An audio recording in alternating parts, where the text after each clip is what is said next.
Saya katakan di sini bahwa saudara Jenderal Polisi Sulistyo Sigit tidak beretika, bahkan cenderung kurang ajar.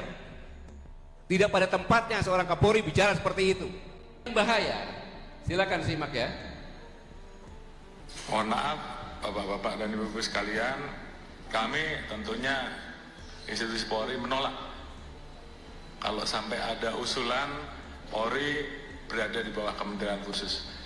Dan saya minta seluruh jajaran laksanakan ini, perjuangkan sampai titik darah penghabisan. Terima kasih. Ya, ketika Kapolri menyampaikan pernyataan akan pertahankan posisi institusinya sampai di darah penghabisan dan memerintahkan semua jajarannya, alarm darurat demokrasi berbunyi keras. Alarm demokrasi berbunyi keras.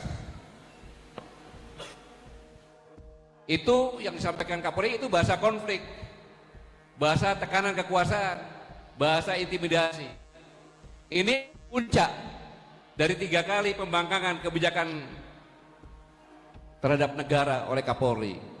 Yang pertama, membentuk tim reformasi tandingan, menerbitkan peraturan kepolisian nomor 10 dan mengunci ruang koreksi walaupun sudah ada Mahkamah Konstitusi. Ketiga, kini menantang di ruang publik secara terbuka dengan diksi ekstrim.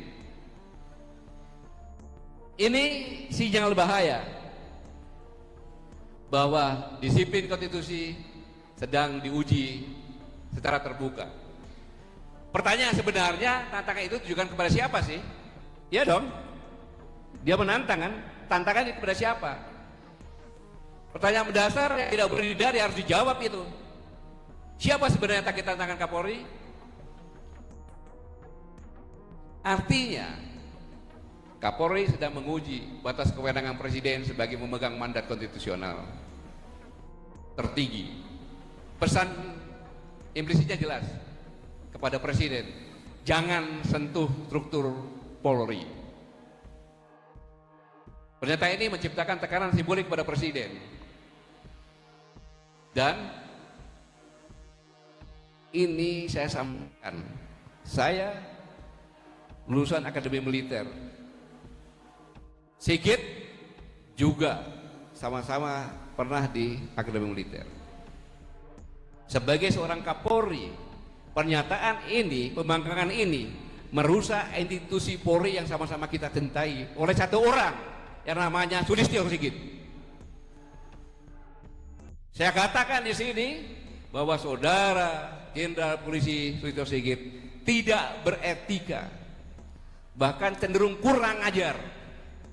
Tidak pada tempatnya seorang Kapolri bicara seperti itu. Dia kira, Sigit kira Pak Prabowo itu boneka yang bisa timang-timang, tidak punya mata, hanya gambar mata, tidak punya telinga, tidak punya mulut, semaunya dia berbuat. Kurang ajar ini namanya.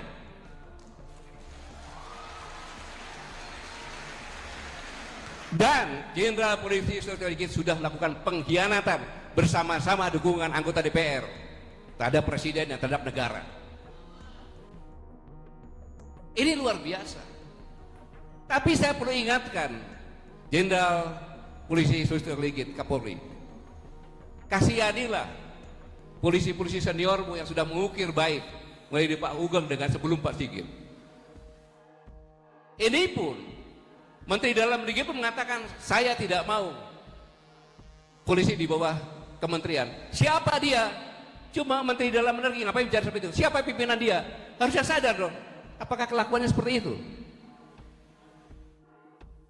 Itu pun pernyataan itu sebelahnya ada Kabin, dulu sama Kabin itu ngomong seperti itu. Bayangkan, jadi dikiranya Jenderal Polisi gitu Pak Prabowo sebagai boneka, bisa dia mainkan. Saya ingatkan Jenderal Polisi Sulistyo Sigit, Presiden kita Jenderal TNI Purnawirawan Prabowo Subianto itu adalah mantan Danjen Kopassus pasukan khusus, mantan Pangkostrat. Tidak ada apa-apanya kamu. Dan dia sekarang presiden sekaligus kepala negara. Jangan dianggap boneka. Itu kurang ajar. Download Tribun X sekarang. Menghadirkan lokal menjadi Indonesia.